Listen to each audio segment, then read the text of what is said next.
তোমালোকক কৈছিলো ৰাসায়নিক বিক্ৰিয়া কাক কয় হেতু মই কৈছিলো ফাৰ্স্ট ৰাসায়নিক পৰিৱৰ্তনক ৰাসায়নিক বিক্ৰিয়া বোলে মানে ৰাসায়নিক যিবিলাক কি পৰিৱৰ্তন সেই পৰিৱৰ্তন বিলাককে কি বুলি কোৱা হয় ৰাসায়নিক বিক্ৰিয়া বিভিন্ন ৰাসায়নিক পৰিৱৰ্তন আছিল হয় না নাই যেনেকা চূনত পানী দিলে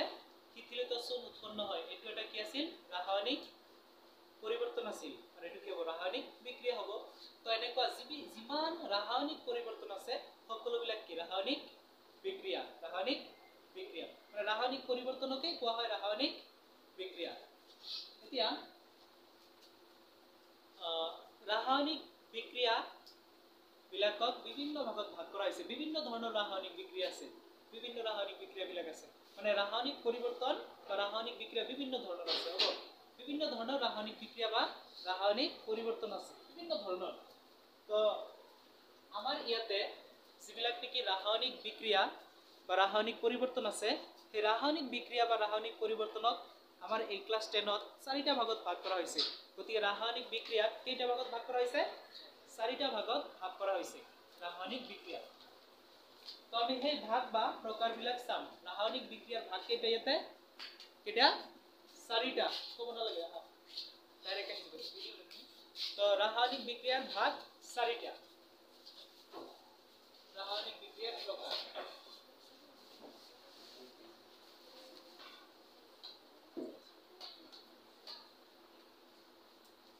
এই ক্লাসবিলাক ইমান গুৰুত্বপূৰ্ণ এইখিনি যদি তোমালোকে ভালকে পঢ়িব পাৰা ইয়াতে বাহিৰা একো কৰা হোৱা নাই এইখিনি যদি ভালকে পঢ়িব পাৰা তোমালোকে 95 ৰ ওপৰত পাবা আৰু কমন পঢ়িব আৰু এইবাৰ যিখিনি নোটছত এমসিকিউ দিয়া আছে 100% কমন পঢ়িব তোমালোকৰ যোৱাবাৰ 32টা ଥିଲା এইবাৰ 32টা নেকি এনেকৈ কমন কৰিছে কিন্তু এইবাৰ গোটেইখিনি পাৰিলে কমন পঢ়িব তো ৰাসায়নিক বিক্ৰিয়াৰ প্ৰকাৰ ৰাসায়নিক বিক্ৰিয়াৰ আৰু এটা কি নামেৰে কোৱা হয় ৰাসায়নিক পৰিৱৰ্তন ৰাসায়নিক ৰাসায়নিক বিক্ৰিয়াৰ প্ৰকাৰ ইয়াতে চাৰিটা মানে চাৰি ভাগত ভগোৱা হৈছে ৰাসায়নিক বিক্ৰিয়া চাৰি প্ৰকাৰৰ ৰাসায়নিক বিক্ৰিয়া এক নম্বৰ সংযোজন বিক্ৰিয়া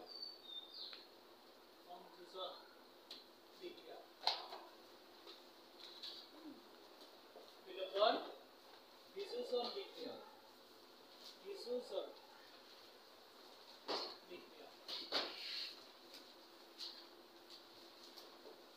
তিনি নম্বৰ অপহৰণ বা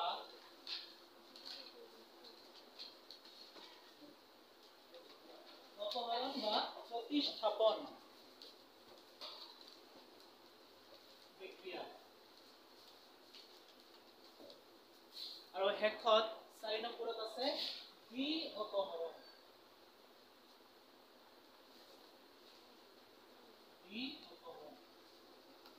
বা দ্বি প্ৰতিস্থাপন দ্বি শব্দৰ অৰ্থ দুই দ্বি প্ৰতিস্থাপন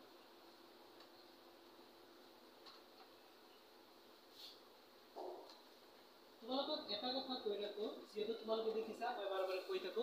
বিজ্ঞানৰ টিউশনৰ টাইমটো 3:30 ৰ পৰা আৰম্ভ হয় গতিকে তোমালোকে এনেকে টাইম আৰু এটা টিউশনৰ কাৰণে নেদিবা যাতে এইটো পঢ়াত তোমালোকৰ অসুবিধা হয় তোমালোকে হেনেকে মিলাই লবা বেলেগ কোনবা টিউশন কৰিলে যাতে ইয়াত এইখিনি টাইমত সোনকালে আহি ইয়াতে আহিব পাৰা বিজ্ঞান টিউশনত সোনকালে আহিব পাৰা যাতে বেলেগ টিউশনৰ কাৰণে ইয়াতে যাতে অসুবিধা নহয় সেইটো কৈ দিম তো চাৰি প্ৰকাৰৰ ৰাসায়নিক বিক্ৰিয়া সংযোজন বিক্ৰিয়া বিযোজন বিক্ৰিয়া অপহৰণ বা প্ৰতিস্থাপন এটাৰে দুটা নাম 3 নম্বৰটো আৰু দ্বি অপহৰণ বা দ্বি প্ৰতিস্থাপন বিক্ৰিয়া এই চাৰি ভাগত ভাগ কৰা হয় ৰাসায়নিক বিক্ৰিয়া বা ৰাসায়নিক পৰিৱৰ্তনক বা ৰাসায়নিক বিক্ৰিয়াক এই চাৰিটা ভাগত ভাগ কৰা হয়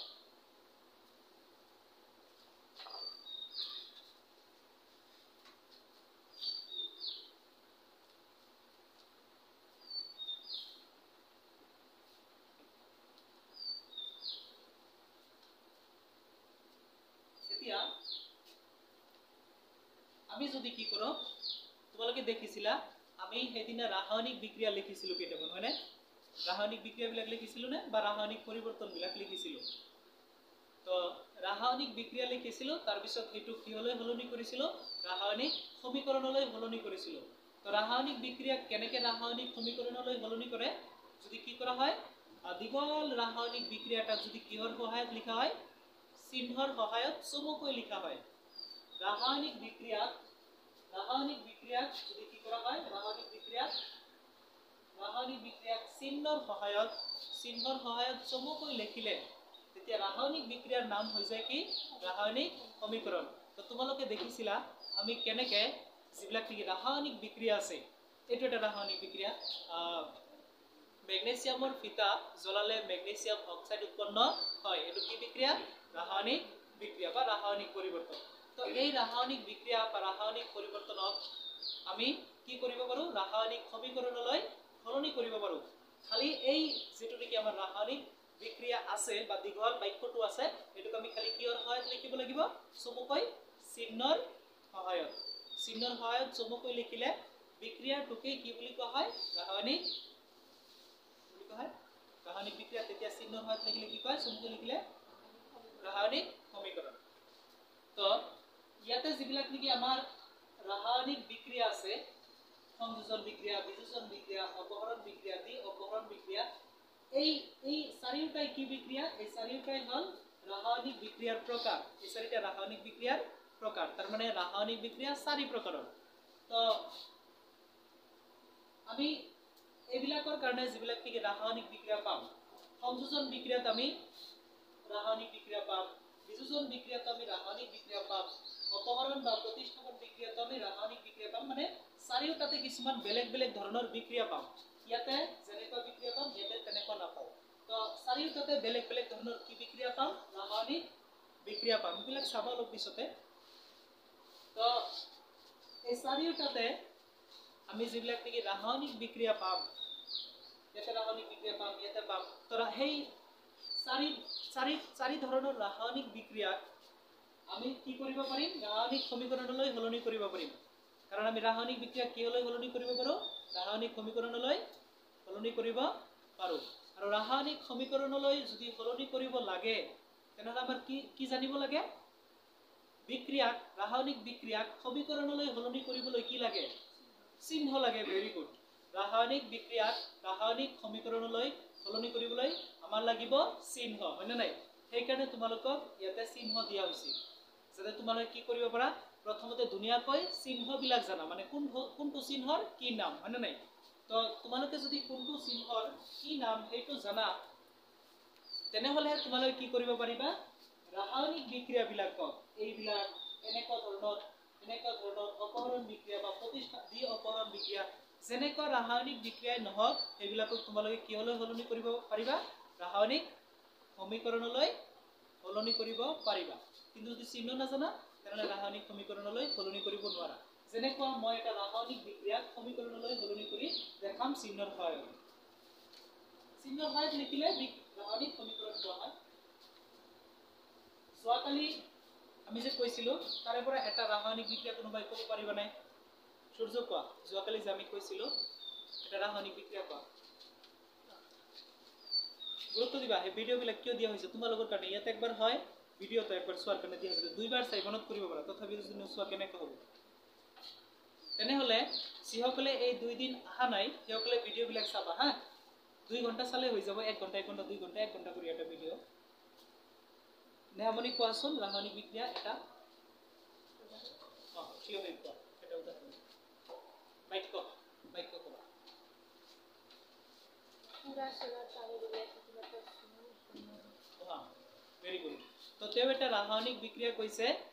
পুৰা সোণত পানী দিলে শিথিলত সোণ উৎপন্ন হয় এটো কি বিক্ৰিয়া ৰাসায়নিক বিক্ৰিয়া আৰু এইটোক আমি কি কৰিব পাৰো যদি চিহ্ন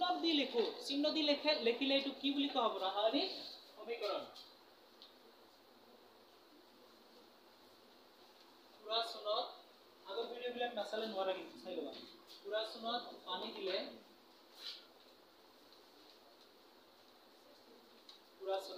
পানী দিলে শিথিলত সোণ উৎপন্ন হয়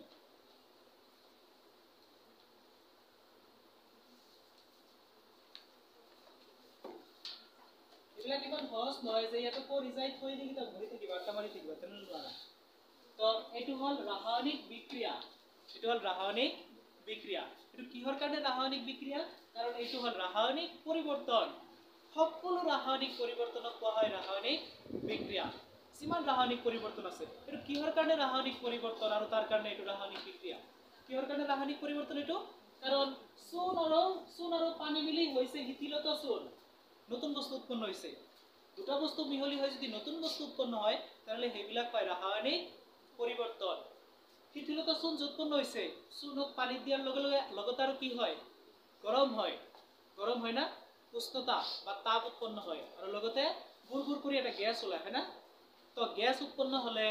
য'ত গেছ উৎপন্ন হয়, দুটা বস্তু মিহলালে য'ত গেছ উৎপন্ন হয় আৰু লগতে তাপ উৎপন্ন হয়, লগতে নতুন বস্তু উৎপন্ন হয়, সেইবিলাক হ'ল ৰাসায়নিক পৰিৱৰ্তন। তো দেখা যায় চূণত পানী দিলে গেছ উৎপন্ন হয়, তাপ উৎপন্ন হয়, নতুন বস্তু শিথিলত চূণ, ঢিলা চূণ উৎপন্ন হয়। দ্যাট মিন্স তো সেইকাৰণে এইটো ৰাসায়নিক পৰিৱৰ্তন। আৰু এইটো যিহেতু ৰাসায়নিক পৰিৱৰ্তন, সেইকাৰণে ইয়াক কোৱা হয় ৰাসায়নিক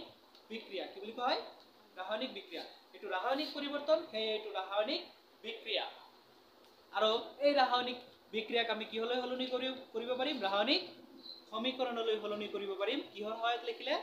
চিহ্নৰ সহায়ত লিখিলে সমীকৰণলৈ সলনি কৰিব পাৰিম। প্ৰথমতে ক'লো ৰাসায়নিক পৰিৱৰ্তন এইটো, মানে তাৰপিছত ক'লো এইটো ৰাসায়নিক বিক্ৰিয়া। সেইকাৰণে যিহেতু ৰাসায়নিক পৰিৱৰ্তন, গতিকে এইটো ৰাসায়নিক বিক্ৰিয়া। আৰু এই ৰাসায়নিক বিক্ৰিয়াক আমি চিহ্ন দি লিখিম, তেনেহ'লে ইয়াক কোৱা হ'ব ৰাসায়নিক সমীকৰণ। আমি চাবা চিহ্নৰ সহায়ত লিখিম। গতিকে দেখা যায় ৰাসায়নিক পৰিৱৰ্তনক ৰাসায়নিক বিক্ৰিয়া বুলি কোৱা হয়। আৰু সেই ৰাসায়নিক বিক্ৰিয়াক যদি ৰাসায়নিক সমীকৰণলৈ সলনি কৰিব লগা হয়, তেনেহ'লে জানিব লাগিব কিছুমান চিহ্ন, হয়নে নাই? চিহ্ন যেনেকুৱা পুৰা চূণ, ইয়াৰ চিহ্ন জানিব লাগিব, তেনেহ'লে আমি সমীকৰণলৈ লিখিব পাৰিম। পানী, ইয়াৰ চিহ্ন জানিব লাগিব, তেনেহ'লে আমি সমীকৰণ বনাব পাৰিম। লগতে শিথিলত চূণৰ যিটো চিহ্ন সেইটো জানিব লাগিব। তেনেহ'লে চাবা আমি বিক্ৰিয়াটোক সমীকৰণলৈ সলনি কৰিম, ৰাসায়নিক সমীকৰণলৈ। সো পুৰা চূণৰ চিহ্ন হ'ল CaO, CaO, পুৰা চূণ CaO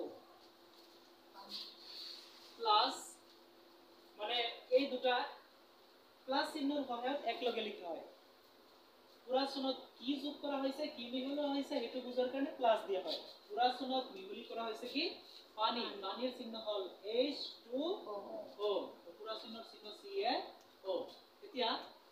এই দুটা একেলগে মিহলি কৰা হৈছে। মিহলি কৰাৰ পিছত উৎপন্ন হয় কি? উৎপন্ন যেটো হয় সেইটো লিখা হ'ব ইফালে, আৰু যে দুটা প্ৰথমতে মিহলি কৰা হৈছে সেই দুটা ইফালে, কাৰ চিহ্ন ইফালে আৰু কাৰ চিহ্ন মুখ ইফালে।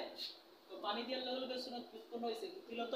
চূণ। শিথিলত চূণৰ চিহ্নটো হ'ল CaOH2। এনেকে OH ৰ আগত আৰু পিছত ব্ৰেকেট দি তলত এটা লিখিব লাগিব 2। এইটো কিয় লিখিব লাগিছে সেইটো কম আমি, তোমালোকক লাহে লাহে এইবিলাক সকলো কম, যেতিয়া তোমালোকে চিহ্ন একেবাৰে ভালকৈ লিখিব পাৰিবা। তো চোৱা তেনেহ'লে এইটো ৰাসায়নিক বিক্ৰিয়া আছিল, আৰু এইটো কি হৈ গৈছে? ৰাসায়নিক সমীকৰণ হৈ গৈছে। ৰাসায়নিক সমীকৰণ হৈ গৈছে। তো এনেকে আমি ৰাসায়নিক বিক্ৰিয়াক কিহলৈ সলনি কৰিব পাৰোঁ? ৰাসায়নিক সমীকৰণলৈ, যদিহে চিহ্নবিলাক জানো। কাৰ কি চিহ্ন? তো তোমালোকক যোৱাকালি কৈছিলোঁ কাৰ চিহ্নৰ বাওঁফালৰ বিলাকক কোৱা হয় বিক্ৰিয়ক পদাৰ্থ। বিক্ৰিয়ক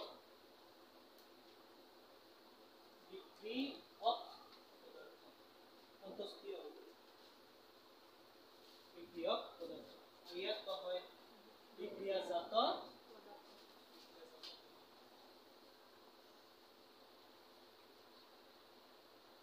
তোমালোকে কিবা কৈ থকাৰ সময়ত গম নাপালে অলপ স্পীড হৈ গ'লে মোক আকৌ সুধিবা, হ'ব? এইখিনিলৈকে ঠিকে আছে? তো তাৰ চিহ্নৰ ইফালৰ বিলাক বিক্ৰিয়ক পদাৰ্থ আৰু সোঁফালৰ বিলাক বিক্ৰিয়াজাত পদাৰ্থ। আৰু এইটো কি সমীকৰণ? ৰাসায়নিক সমীকৰণ। আৰু এইটো কি বিক্ৰিয়া? ৰাসায়নিক বিক্ৰিয়া। ৰাসায়নিক বিক্ৰিয়া, ৰাসায়নিক সমীকৰণ। ৰাসায়নিক বিক্ৰিয়া, ৰাসায়নিক সমীকৰণ। তো এই ৰাসায়নিক বিক্ৰিয়াৰ আৰু এটা নাম কি? অলপত কৈছিলোঁ ৰাসায়নিক পৰিৱৰ্তন। ভেৰি গুড, ৰাসায়নিক পৰিৱৰ্তন। এতিয়া আমি চিহ্নবিলাক চাম, কাৰ কি চিহ্ন। তো চিহ্ন জানিলেহে আমি ৰাসায়নিক বিক্ৰিয়াৰ সমীকৰণলৈ সলনি কৰিব পাৰিম। ৰাসায়নিক বিক্ৰিয়াৰ সমীকৰণলৈ তেনেহ'লে সলনি কৰিব পাৰিম চিহ্ন জানিলে। তো তোমালোকে দেখিলা ৰাসায়নিক বিক্ৰিয়া কেই প্ৰকাৰৰ আছে? ইয়াতে 4 প্ৰকাৰৰ ৰাসায়নিক বিক্ৰিয়া আছে। আৰু এই 4 প্ৰকাৰৰ ৰাসায়নিক বিক্ৰিয়া ৰাসায়নিক সমীকৰণলৈ সলনি কৰিব লাগিলে আমি চিহ্নবিলাক জানিব লাগিব। তো তাৰ কাৰণে তোমালোকে চোৱা, প্ৰথমতে আমি চিহ্নবিলাক জানি লওঁ। কিহৰ চিহ্ন জানিব লাগিব আমি দুটা বস্তুৰ চিহ্ন জানিব লাগিব কিহৰ চিহ্ন জানিব লাগিব দুটা বস্তুৰ চিহ্ন জানিব লাগিব এই কথা দিবা কি চাই আছা তেনেহলে দুটা বস্তুৰ চিহ্ন জানিব লাগিব মৌলৰ চিহ্ন আৰু যৌগৰ চিহ্ন কিহৰ চিহ্ন মৌলৰ চিহ্ন যৌগৰ চিহ্ন ইয়াতে ভাবি নাথাকিবা আমাৰ ভিডিঅ' কি হৈ আছে তোমালোক ইয়াতে চাব লাগিব মৌলৰ চিহ্ন আৰু যৌগৰ চিহ্ন জানিব লাগিব আৰু এইটো ভাবিবা যে এইটো কিন্তু মই দি দিম এইটো ভাবিবা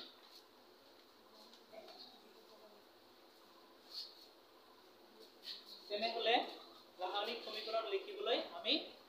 মৌলৰ চিহ্ন জানিব লাগিব যৌগৰ চিহ্ন জানিব লাগিব আৰু মৌল কাক কয় যৌগ কাক কয় অলৰেডি ভিডিঅ'টোত দিয়া আছে প্ৰথম ভিডিঅ'ত চাব লাগিব কাৰণ এটা বস্তু মই যদি বাৰে বাৰে ৰিপিট কৰি থাকো কিতাপ কেতিয়া শেষ কৰিম আকৌ ৰিভাইজ কৰিব লাগিব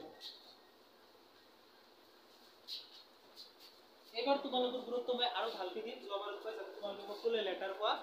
বিজ্ঞানত সকলোৱে মই কৈছো যোৱাকালি কাৰণ কমসে কম যাতে 15 জনে পোৱা হয় না নাই যেনেকুৱা কমসে কম যাতে 15-16 জনে পোৱা আৰু পাবাও এবাৰ যেহেতু গোটেইখিনি বস্তু আৰু এডভান্স চেক কৰিছো মই এমসিকিউ অন্তৰ্ভুক্ত কৰিছো আৰু নতুন নোটস বিলাক অলৰেডি সব ক্লিয়াৰ গোটেই কিতাপৰ নোটস হৈ গৈছে এনেকৈ নোটস হৈ গৈছে গোটেই কিতাপৰ কাৰণে হৈ গৈছে যদি তোমালোকে ক্লিয়াৰলি স্পষ্ট কথা যে লেটাৰ পাবা সকলোৱে খালি ভালকে মুখস্থ কৰাব লাগিব মই ইয়াতেই মুখস্থ কৰাম তোমালোকে ঘৰতো কৰিব নালাগে হ'ব ইয়াতেই কৰা তো ফাৰ্স্ট তোমালোকে চোৱা দুনিয়াকে অলৰেডি মই কৈছো মৌল কাক বোলে ফাৰ্স্ট ক্লাছত ইয়াতে লিখা আছে মৌল কাক বোলে আৰু এইবিলাকৰ চিহ্নবিলাক আছে মৌল কাক বোলে হেতু লিখা আছে আৰু মৌলৰ চিহ্নবিলাক লিখা আছে তোমাৰটো কল দিয়া নাই নেকি তুমি হা ঘৰত থাকিলে নবি এটা নিবা চোৱা মাজত চোৱা কি খালি তিনজনৰ এটা তেনেহলে মৌল কাক বোলে লিখা আছে ওপৰত আৰু তাৰ চিহ্নবিলাক লিখা আছে ৰশ্মিতা চোৱা মৌল কাক বোলে একে ধৰ্ম বিশিষ্ট বা একে ধৰণৰ ধৰ্ম বিশিষ্ট যত তাতে কি ক'ব পৰা যায় একে ধৰণৰ একে ধৰ্ম বিশিষ্ট পৰমাণুৰে গঠিত পদাৰ্থবোৰক মৌল বোলে এটা যদি কিবা ভুলে গুচি যাব কয় ধৰ্ম না যে ভুল হয় নাই একে ধৰ্ম বিশিষ্ট পৰমাণুৰে গঠিত পদাৰ্থক কি বোলে মৌল বোলে মানে যিবিলাক পদাৰ্থ বা বস্তু একে ধৰণৰ পৰমাণুৰে গঠন হয় একে পৰমাণুৰে গঠন হলে তাক কি বুলি কোৱা হয় মৌল কোনো বস্তু যদি একে পৰমাণুৰে গঠন হয় তাক কি বুলি কোৱা হয় মৌল আৰু বেলেগ বেলেগ পৰমাণুৰে গঠন হলে তাক কি কয় যৌগ ইফালে আছে যৌগ তেনেহলে মৌল কাক কয় এইটো আমি গম পালো একে পৰমাণুৰে একে ধৰ্ম বিশিষ্ট পৰমাণুৰে গঠিত পদাৰ্থবোৰক মৌল বোলে এতিয়া মৌল কাক বোলে এইটো গম পালো এতিয়া মৌলৰ চিহ্নবিলাক চোৱা তোমালোকে মৌলৰ চিহ্নবিলাক চোৱা লগতে যোজ্যতা কাক বোলে হেতু চাব লাগিব পাৰমাণবিক সংখ্যা চাব নালাগে যোজ্যতা কাক বোলে হেতু মই কম প্ৰথমতে মৌল কাক বোলে হেতু জানিলে এতিয়া মৌলৰ চিহ্নবিলাক চোৱা হাইড্ৰোজেন মৌল হাইড্ৰোজেনৰ চিহ্ন কি H তো হাইড্ৰোজেনৰ চিহ্ন H মৌলৰ নাম আৰু চিহ্ন এটো হল মৌলৰ নাম আৰু ইফালে আছে মৌলটোৰ চিহ্ন কোনটো নামৰ কি চিহ্ন এক নম্বৰ হাইড্ৰোজেনৰ চিহ্ন কি কাৰণ তাতে ডাঙৰ বাক্যটো যদি হাইড্ৰোজেন বুলি লিখা থাকে তেনলে আমি চিহ্নটো লিখিব লাগিব না নাই গতিকে চিহ্ন জানিব লাগিব গতিকে হাইড্ৰোজেনৰ চিহ্ন কি কোৱা H ওকে ভেৰি গুড এতিয়া হিলিয়াম 2 নম্বৰ হিলিয়ামৰ চিহ্ন কি He ঠিক তেনেকৈ আৰু এটা লিখো লিথিয়ামৰ চিহ্ন Very good. Li. Same way. Berylliumor চিহ্ন Be. Beryllium. Boronor চিহ্ন B. Carbonor চিহ্ন C. Nitrogenor N. Oxygenor Fluorinor F. Neonor Ne. Sodiumor saba diverse to saba neonor Ne. Sodiumor Na. Magnesiumor Mg, aluminiumor Al, I know kobaru, siliconor Si, Shurja, notes kor. That's so. Chikono exono to দুজন মিলি so. So. এনেকে পড়িলে নহব কালি 8টা বজতো খবৰ লৈছো ঘৰতে নাই তুমি এনেকে নপড়লে নহব হা গুৰুত্ব দিবা so ফসফৰাসৰ P, সালফাৰৰ S, ক্লোৰিনৰ Cl, উল্টা দিয়া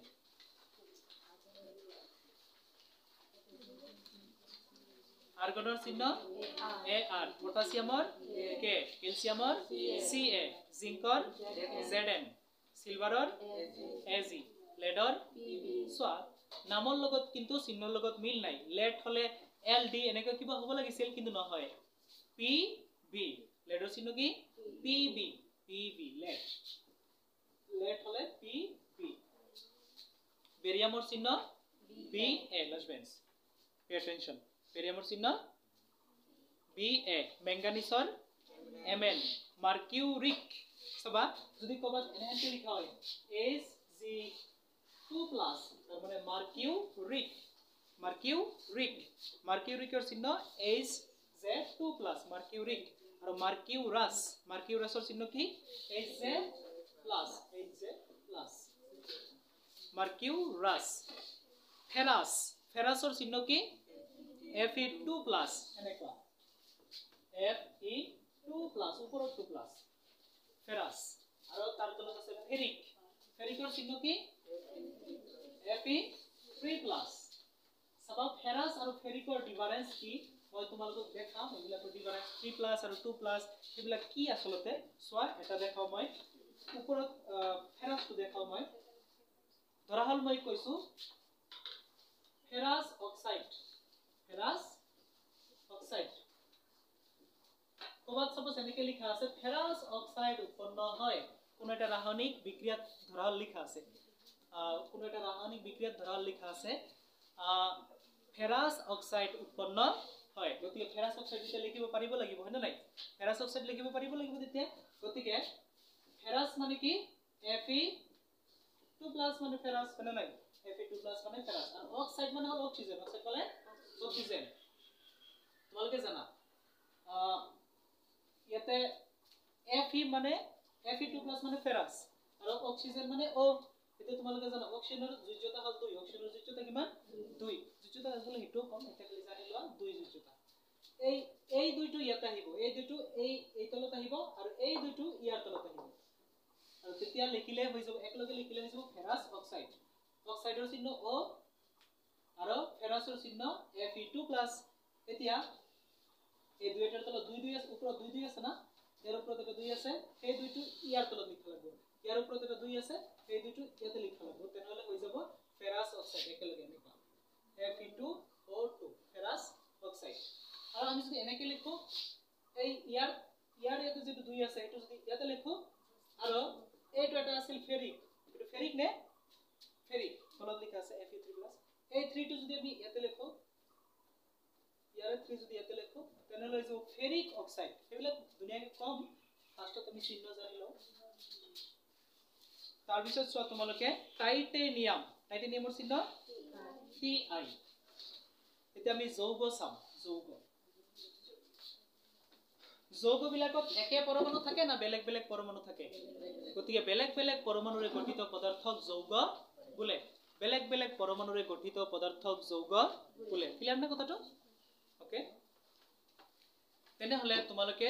মৌল কাক বোলে যৌগ কাক বোলে কথাটো ক্লিয়াৰ কৰিব পাৰিছা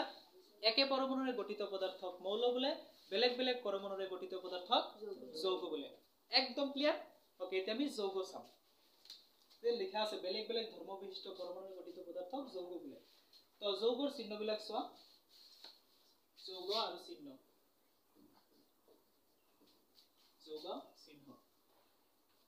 ফাৰ্স্ট আছে কাৰ্বনেট এক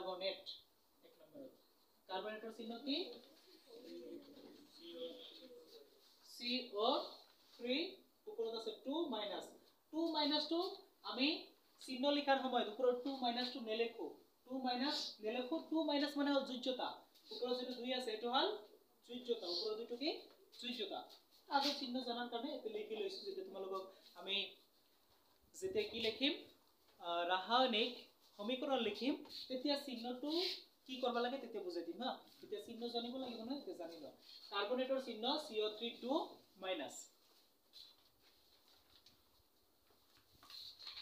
দিয়া এমোনিয়ামৰ চিহ্ন কি NH4+ এমোনিয়ামৰ চিহ্ন দুটা লিখো তাৰ পিছত তুমি কৈ যাও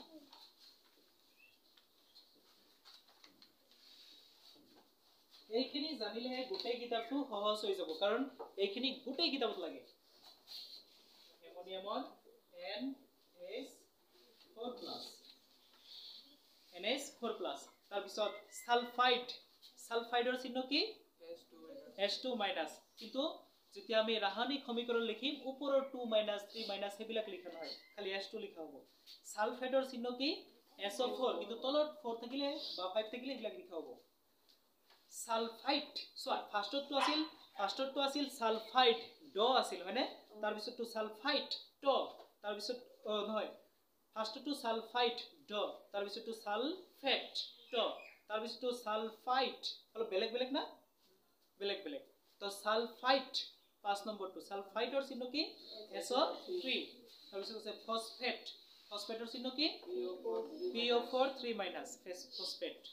তাৰ পিছত নাইট্ৰেটৰ চিহ্ন NO3 fluoride F1 minus bromide Br1 minus ক্যালিয়ামৰ চিহ্ন Cl3+ সিজিয়ামৰ চিহ্ন CS+ এসিটেট C2H3O2 এটো এনেকুৱা C2H3O2 this is called acetate এটো কি বুলি কোৱা হয় acetate this is acetate উল্টাই দিয়া আৰু এসিটেটটো লাগে আমাৰ যিমান এটো দীঘল হ'ব পাৰে দেখা C2H3O2 আমাৰ এই এসিটেটটো লাগিব এসিটেট সকলে attention দিবা সলমা এতিয়া বাইকার্বনেট বা হাইড্রোজেন কার্বনেট ইয়াতে মই নামখিনি কৈ আছো হা গতিকে যেতিয়া ভিডিওটো এৰা হ'ব কোনে মনোযোগ দিয়া নাই কাক কৈছিল হেতু কিন্তু থাকি যাব পিছত স্কুলৰ কাবাই চালে কিন্তু গম পাব যে কাক কৈছিল ৰেকৰ্ডিং আছে বাইকাৰ্বনেট বা হাইড্ৰোজেন কাৰ্বনেট চিহ্ন কি দেলবৰ HCO3 তাৰ পিছত bisulphate HSO4 hydroxide minus OH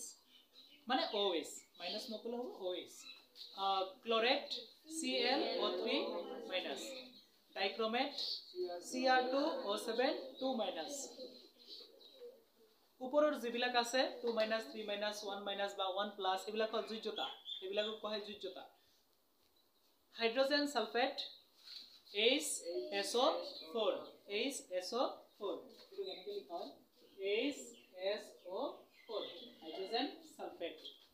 nitrite এটা আছিল এনেকুৱা এটো হল নাইট্ৰেট আৰু এইটো হল নাইট্ৰাইট NO3 হলে নাইট্ৰেট আৰু NO2 হলে নাইট্ৰাইট তো তোমালোকে এতিয়া প্ৰথমতে সিখিনি নেকি আমাৰ মৌল আছে এই মৌলৰ চিহ্ন আৰু যৌগৰ চিহ্ন কিটা 5 মিনিট চোৱা সোনকালে লোৱা কাৰ নাই মৌলৰ চিহ্ন বিলাক 5 মিনিট চোৱা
বৰখা নাই